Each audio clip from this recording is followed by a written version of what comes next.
Bien. Bonjour à tous. Cette vidéo elle est surtout pour une utilité de multiples réponses, de réponses bienveillantes. Donc il y a beaucoup de personnes qui demandent voilà, de différentes questions. Déjà, j'aimerais vous remercier de l'intérêt que vous portez à cette association que je vais présenter en quelques mots. Notre association du vénérable docteur Troga Rinpoche a pour but d'aider les êtres humains dans l'esprit de ce Bouddha de médecine et qui est avant tout bien, de trouver sa guérison intérieure. Et cette guérison intérieure, c'est de comment transformer cette souffrance qui est la cause de multiples maladies. Et déjà, la première de toutes les maladies qui va en causer une multitude derrière, c'est la maladie mentale. Donc, de soigner, de préserver notre psyché. Et ceci va passer par des méthodes de méditation, de silence, de travail intérieur profond. Ceci est vraiment le but des enseignements donnés. C'est les buts dans lesquels j'ai été habilité par le docteur Troga Rinpoche, et dans un but vraiment important, dans un but universel et laïque, ouvert à tous. De cela a été créé un centre, le centre Arura, à Cours-les-Bains, un centre sur 3 hectares et demi, où nous pouvons accueillir des personnes, animer des retraites silencieuses, séparées, les personnes peuvent venir séparément, ou parfois aussi des enseignements et des retraites accompagnées. Et des fois aussi avec des enseignements aussi beaucoup plus poussés, beaucoup plus profonds. Tout ceci demande d'énormes moyens. Je vais déjà commencer par l'aspect des moyens, et je finirai plus par les réponses par le spirituel. C'est plus logique. Sur un point de vue temporel de cette association est animée uniquement par des bénévoles. Mon épouse en est la présidente. Elle a un travail fou par rapport à cette association. Elle est épaulée dans certains domaines, au niveau de l'administration, par Nora, qui est une trésorière, et qui fait attention justement à cette gestion, qui est énorme, sur laquelle je reviendrai.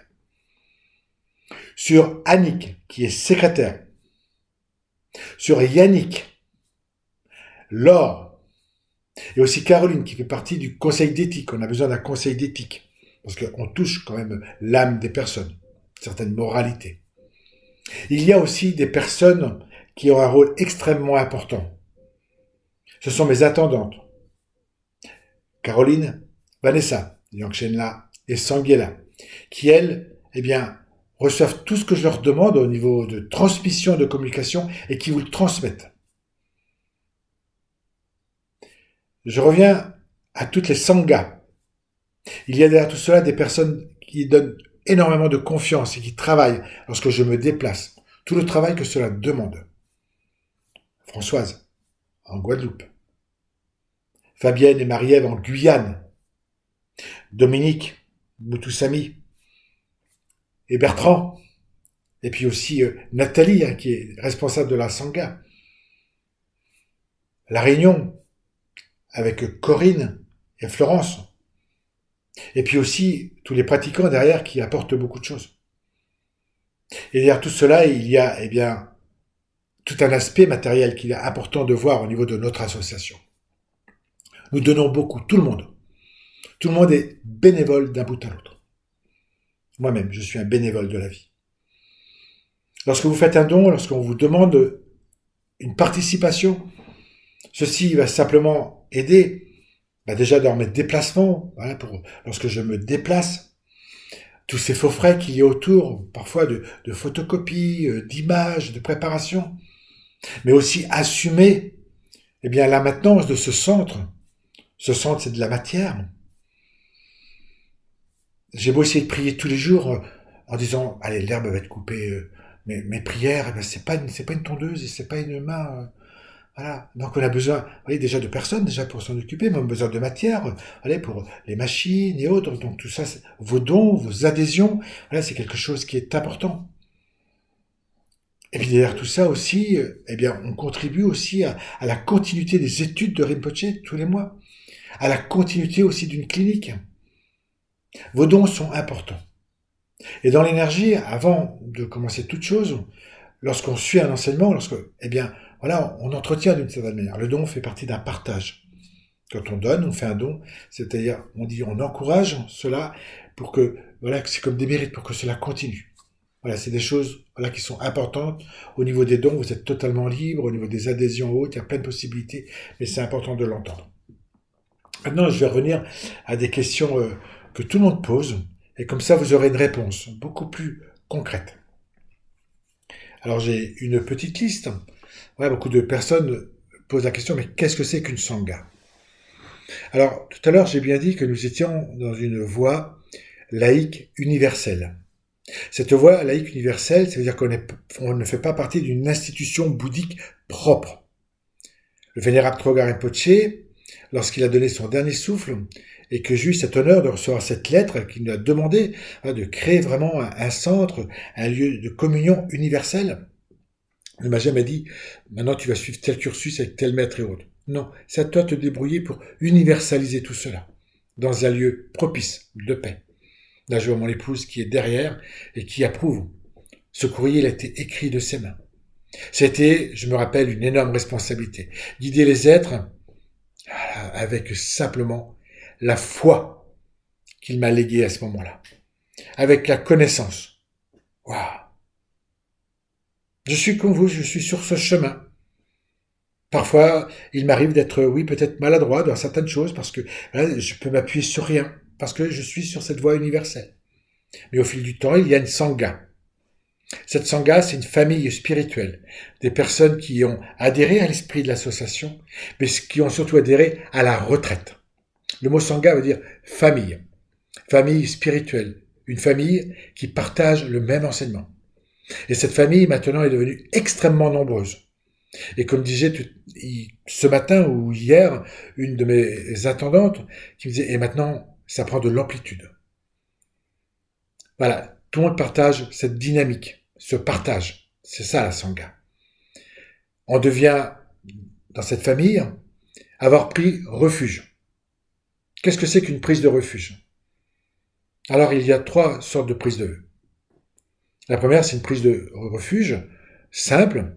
Les personnes viennent, par exemple, et demandent une protection spirituelle. Donc, dès ce moment-là, ils vont plus régresser, ils vont se mettre sur la protection. Mais en fait, voilà, je vais leur donner ma protection. Ils ne pourront plus régresser. Mais ces personnes restent libres. Restent libres d'aller où ils veulent, d'écouter ce qu'ils veulent, de venir quand ils veulent, etc. Il n'y a aucun engagement. Et dès ce moment-là, ils reçoivent un nom énergétique que je leur donne et ils ne pourront que grandir. S'ils veulent revenir à des enseignements, s'ils ne veulent pas revenir, c'est une liberté qui est totale. Ensuite, il y a une deuxième prise de vœux. C'est celle où on prend un refuge pour une retraite de 1188 jours. 3 ans, 3 mois et 3 jours. 11 cycles de 108 jours. Alors à ce moment-là, il y a une intention et un engagement qui est extrêmement fort. Et là, je vais approfondir, car cette première retraite a eu lieu, là, maintenant, il y a des personnes qui sont en 3e année, il y a, je crois, une centaine de personnes, c'était quelque chose qui était immense dès le départ. Au début, il y avait certains qui n'avaient peut-être pas compris et qui ont lâché, mais c'est très minime. Ce qui est important, c'est lorsqu'on commence à s'engager, là, on fait des vœux, c'est d'aller jusqu'au bout de l'expérience. Pour plusieurs raisons. Déjà, pour une raison, pour vous, d'évolution. Si au bout de 15 jours, 1 mois ou 2 mois ou 1 an, vous passez à autre chose, vous cassez cette fidélité avec vous-même et vous cassez votre propre confiance. Votre inconscient ne peut plus avoir confiance en fait dans vos réactivités, dans ce moi qui décide tout le temps, qui passe d'une chose à l'autre en disant c'est la permanence. Vous n'avez plus de confiance. Ceci annule vraiment la foi. C'est important de l'entendre. Et dans ce cursus de 1188 jours, il y a un travail quotidien à remplir un cahier avec des pratiques et autres. Mon épouse fait partie de cette sangha. Si vous venez au centre, c'est le mieux, c'est de venir au centre et de rencontrer des personnes qui ont cette démarche. Ça vous engage à 2 fois par an. à suivre un Nyingné et à venir à ces Nyingné parce que je mets en place quelque chose, je me déplace pratiquement pour cela dans les Antilles, dans les DOM, ça entraîne des frais et autres. Donc au départ, bon, ok, il y a tant d'élèves, je vais me déplacer, voilà, ça vaut la peine de se déplacer, ils sont motivés, ils sont là, et ceci, voilà, ça compense tous ces frais que je parlais tout à l'heure. Mais c'est aussi des Nyingné qui vont vous donner une approche, une évolution progressive sur la voie.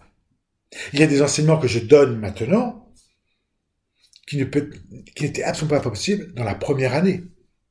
Par contre, les personnes qui s'inscrivent maintenant reçoivent au niveau énergétique le travail qui a été fait avant, l'émulation qui a été fait avant par toute ma sangha, qui a maintenant 3 ans de retraite, la reçoivent plus facilement. Ils ont tracé un chemin.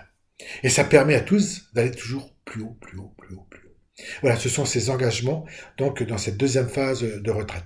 Ceci, vous pouvez le retrouver sur un petit livret, vous voyez, qui existe au centre, que vous pouvez demander. Livret préliminaire de prise de refuge. Vous pouvez demander à vos responsables de sangha, ou quand je me déplace, ou quand vous venez au centre, de demander sur place comment ça se passe. Dans la joie du cœur qui sont, dans ce développement. Vous pouvez aller sur le site aussi, vous aurez beaucoup de renseignements. Ensuite, il y a une troisième prise de refuge, elle qui est plus délicate. C'est ce qu'on appelle les vœux de Bodhisattva. C'est des personnes qui vont se mettre voilà, sous la protection en fait, d'un enseignant. Mais là, par exemple, il y a 2 personnes, il y a Yangchen-la et Sangyela, et qui vont en fait sortir peut-être d'une vie quotidienne pour aller au-delà, vraiment dans une vie d'accomplissement. Un Bodhisattva, c'est quelqu'un qui est vraiment sur le chemin de l'éveil et qui va consacrer sa vie à s'occuper des autres avant tout. Ceci est un travail immense. Et d'être au service de l'enseignant, avec une fidélité absolument incroyable. Ceci est une troisième phase. Mais ceci n'est pas pour tout le monde dans le moment présent.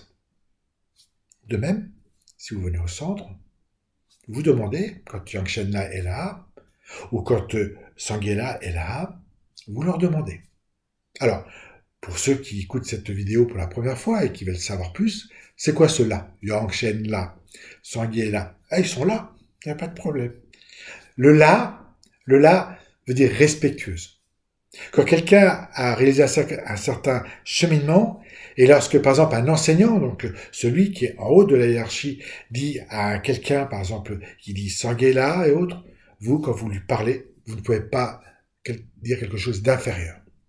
Elle est rehaussée, elle est valorisée, elle est respectée. Ben, là veut dire respectueux. Bien. Toutes ces personnes pratiquent quelque chose au niveau de l'association qui est le dharma. Le dharma, c'est l'enseignement qui amène cette libération. Un enseignement qui est au-delà de toute doctrine, au-delà de toute croyance. Le dharma, le Tao, la loi de l'existence, c'est la même chose. C'est découvrir que nous faisons partie d'une grande vibration et d'une grande évolution cosmique.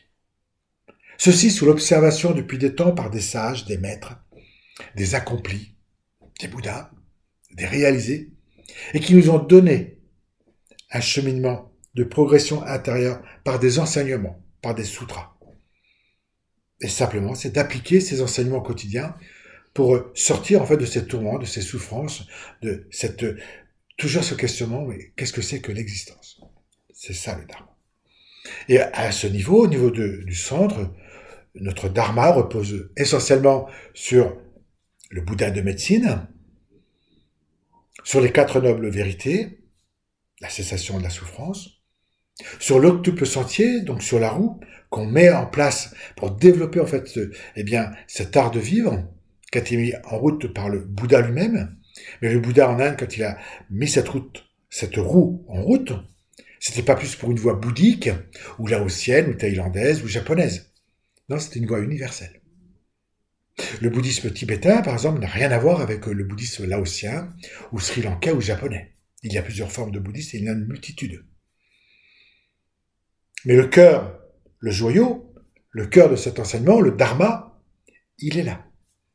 C'est à vous après d'honorer, de respecter le cheminement et la lignée que vous allez suivre. La lignée, c'est par exemple la lignée tibétaine, et dans cette lignée tibétaine, il y a encore des sous-lignées, ou la lignée thaïlandaise ou japonaise, ce qu'on appelle Mahayana, Anayana, Vajrayana. Ok.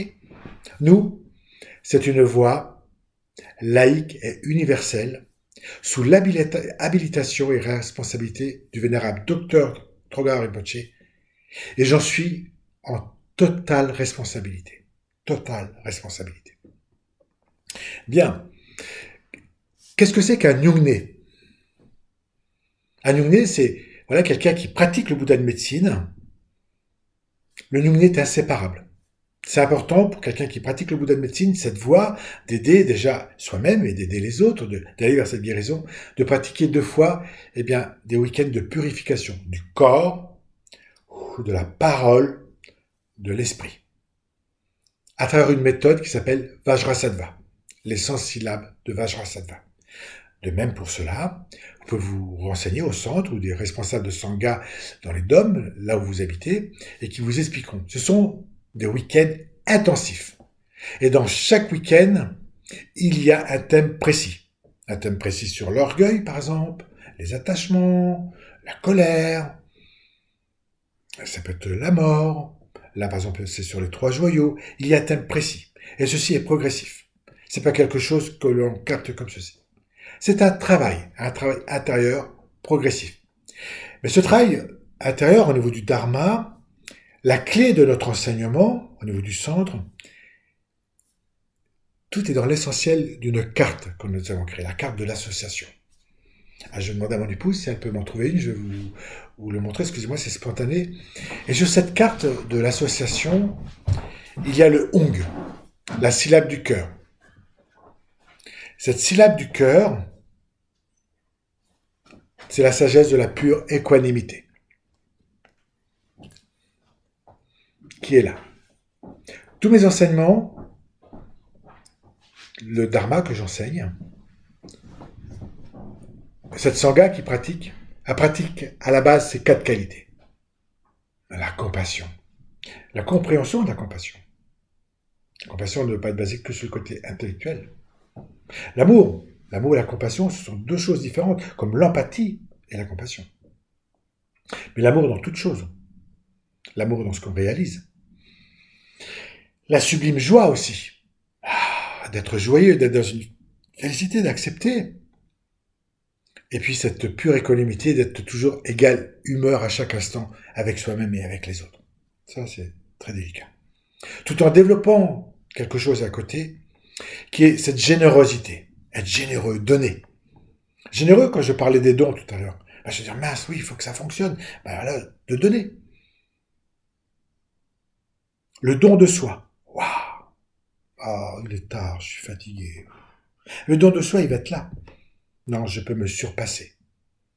Cette fatigue, elle appartient au domaine du flegme. C'est-à-dire qu'on ne veut plus mettre de l'énergie, on est flegmatique, on ne veut pas se dépasser. Et on peut. Parce que le mental égale fatigue, égale dodo. C'est pas ça. C'est sortir de ce flegme pour encore donner plus et trouver cette énergie. Dans la joie, dans l'amour et dans la compassion. Et puis l'altruisme, de donner sans rien attendre. Sans rien attendre. Voilà, ça ce sont les bases, la clé de notre enseignement, qui est un enseignement universel, basé sur les paroles du Bouddha lui-même. Maintenant, les personnes qui s'engagent dans une sangha, qui prennent refuge et autres, vous restez avec votre religion. Elle est là pour amplifier au contraire votre corps de lumière ultime. Si vous êtes Christ, si vous êtes Marie, si vous êtes Bouddha, si vous êtes Mahomet, si vous êtes Allah, si vous êtes, je sais pas, Guru Nanak, Sadhguru, Sri Aurobindo, ça ne fait que amplifier, mais dans l'art de vivre au quotidien, voyez, votre recherche ultime. C'est universel. Universel, mais derrière, sacré. Extrêmement sacré. Et c'est tout le travail de notre sangha, de mes enseignements. Le sacré, le respect, la sagesse, la simplicité et l'humour. Ensuite, dans d'autres questions, par exemple le mantra. Qu'est-ce que c'est qu'un mantra? Un mantra, c'est une force vibrante, vivante. On donne quelquefois des traductions pour un mantra, mais c'est une traduction conditionnée. l'explication, la traduction va bien au-delà. Il y a des mantras qu'on ne peut pas expliquer. Parce qu'ils vibrent, ils donnent quelque chose qui est éternel. Nous sommes conditionnés. Ça égale ça. L'enseignement que je donne, l'enseignement qui est donné dans la voie du Bouddha de médecine, c'est en sortant de ce conditionnement qui crée des fois, vous voyez, beaucoup de limites et qui crée beaucoup peut-être de perturbations, de maladies, c'est d'ouvrir et d'être large. Le mantra est une force vibratoire. Au départ, on ne se rend pas compte. Par exemple, Tayata, Om, Begadze, Begadze. Mais à quoi ça sert? Petit à petit, il y a un rayonnement qui va vibrer dans votre cœur.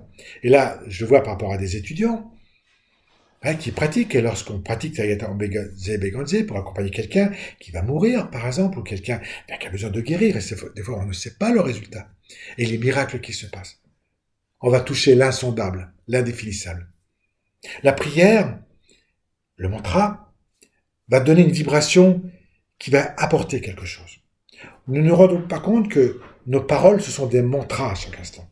Et qu'il y a beaucoup d'êtres pratiquent des paroles négatives, malveillantes, constamment. Ils répètent toujours la même chose. C'est un mantra qui étouffe les autres, qui agace les autres et qui vous détériore. C'est la même chose. Ce sont des paroles, des souffles. Sauf que ces souffles, ces mantras, Om Begadze Begadze, Om Mane Padme Hum, Om Vajraguru Pema Sitiyong, Om Tare Tutare Turesoa, et puis bien d'autres. Ce sont des vibrations apportées à un symbole qui va donner une délivrance quelque part. Voilà, ce sont des syllabes. C'est le verbe, un verbe créateur. Et lorsqu'il vous est donné et que vous le récitez, ceci donne une bienveillance vibratoire à l'intérieur de vous-même qui est extraordinaire. Voilà, je pense que j'ai fait le tour, que vous recevrez un maximum de réponses. Tout ce que vous voulez après, peut-être, je ne sais pas, entendre comme réponse et autres, généralement, à 90%, ils sont dans les enseignements. Écoutez les enseignements. Ces enseignements de sagesse, ces enseignements qui viennent nous toucher au plus profond, toucher cette souffrance. C'est simplement ça. Et je termine par le don. Lorsqu'on est dans une voie de sagesse, le cœur y parle, il va encourager en fait cela. C'est à chacun d'être libre, de se sentir libre. Mais le don fait partie de cette, je dirais, de cette petite perle magique qui va rompre l'avidité. Nous sommes, nous les Occidentaux, très avides. On veut des enseignements, on veut ci, on veut ça, etc. On va prier dans une église et autre, mais on a un oursin énorme dans la poche. Vous allez en Asie, vous donnez un enseignement, c'est machinal. Il y a un échange, il y a quelque chose qui est redonné. C'est quelque chose qui est important. Méditez sur cela. Ne nourrissez pas cette avidité. Les personnes j'aimerais que les enseignements soient gratuits, gracieux. Mais quand je viens parmi vous, aux Antilles, il y a eu un billet d'avion, il y a eu des déplacements, etc. C'est de la matière. Derrière tout ça, il y a une association qui fonctionne, qui a besoin d'ordinateurs, de cartouches pour mettre, vous voyez, dans l'imprimante, de déplacements en voiture de personnes qui ont très peu de moyens, mais ça fait partie de la vie associative. Le centre à s'occuper, c'est tout cela. C'est toute une machine qui est comme cela. Donc après, c'est votre bon sens. C'est votre bon sens. Mais j'aimerais que vous vous ouvriez à cela. Se dire, ok, dans l'énergie, voilà, je suis altruiste, voilà, je remercie, ça va créer beaucoup de choses. Voilà, c'est ça le don. Mais même le don de soi, des fois, de donner un peu de son temps à cet enseignement qui vous apporte beaucoup.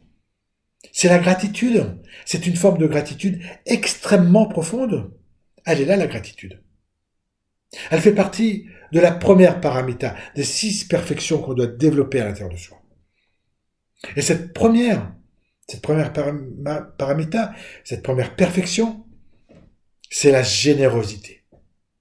En Asie, il y a des maîtres qui ne se gênent pas. Tu veux suivre la voie? Donne-moi tout ce que tu as. Il le dépouille déjà pour lui apprendre l'humilité des choses, pour le dématérialiser, pour rentrer vraiment dans cette voie d'éveil. Mais nous, les Occidentaux, on ne peut pas le concevoir, cela, comme ceci. Instruisez-vous, regardez. Et soyez vraiment dans cette ouverture. Dans cette ouverture. Et si vous pensez que ce que nous réalisons, que cette association, ce qu'elle réalise, qu'elle a besoin d'être encouragée, quel est, vous voyez, dans ses mérites de recevoir quelque chose, ça doit venir de là, constamment de là. J'aimerais quand même vous remercier tous, parce que cette sangha, au niveau des adhérents, au niveau de toutes les personnes qui viennent, maintenant vous êtes très nombreux. Ça permet une multitude de choses. Il y a des personnes qui s'investissent de par leur voix, comme Anne. Là, on va créer un CD. Il y a des livres qui ont été écrits. Il y a des personnes qui participent, etc. Il y a un atelier de couture que Sanguela, avec ses petites mains, développe, avec des créations qui sont propres à l'association. C'est déjà quelque chose qui apporte. Je voudrais vous remercier tous très sincèrement. Ceci était le fruit d'une longue démarche avec mon épouse. Depuis que le vénérable Trogwa Rinpoché, en 2005, a quitté ce monde terrestre. Il s'est réincarné, l'enfant maintenant a 13 ans. Nous avons cru à son message de créer cette association. On a eu des années où on n'était que tous les deux. Puis il y a eu des personnes qui sont arrivées, qui sont restées autour de nous, fidèles, qui sont encore là dans l'association.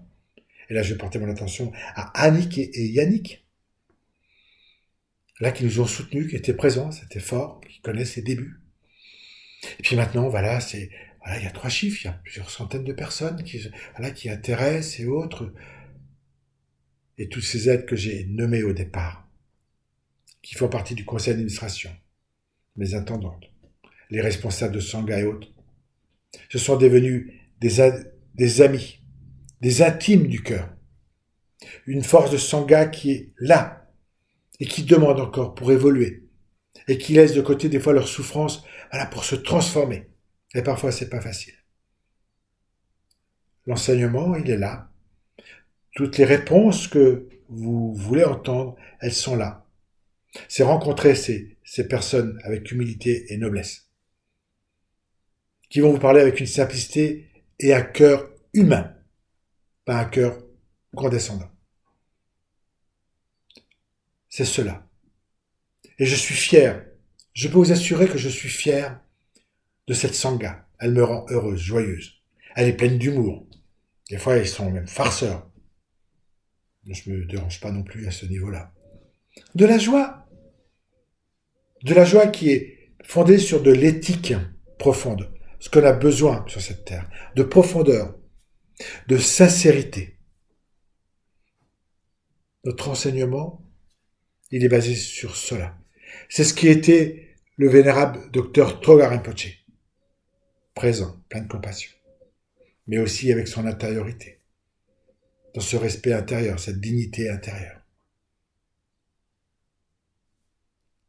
La plus grande des réponses à vos questions, c'est venez à l'enseignement, venez au centre, venez, quand je passe, par exemple, dans les dômes, demandez aux responsables, prenez un entretien ensemble, il n'y a aucun problème. Voilà, je pense avoir fait le tour, d'avoir essayé de répondre aux questions. Mon épouse est là, qui est présidente. Ai-je oublié quelque chose? Non, elle me dit que tout est là. Mais après, c'est à vous. Mais n'envoyez plus de mails, parce que pour nous, c'est pas facile à gérer des mails personnels. Parfois, on nous demande même des choses, des fois, qui sont absolument incroyables. Si on ne peut pas même animer un cours de méditation à distance, etc. Imaginez-vous l'énergie que cela donne. C'est beaucoup. Il y a 5 écoles à s'occuper. La métropole, la Guadeloupe, la Martinique, la Guyane, la Réunion. Et je suis très attentif à ces 5 écoles. C'est des merveilles. Quand je voyage, à chaque fois je pars entre 5 et 7 semaines, 2 fois par an. Ça c'est juste pour Guyane, Martinique, Guadeloupe. Quand je vais à la Réunion, c'est entre 3 semaines, 4 semaines, des fois plus. Ceci 2 fois par an. Plus les enseignements au centre. Plus ma retraite personnelle de 2 mois. Regardez, c'est simplement le petit espace qui reste pour ma famille. Mais mon bonheur, ma famille, elle est partout. Elle est partout. Et tout le monde répond présent. Je suis heureux. Heureux de pouvoir donner cet enseignement du Bouddha de médecine intérieure.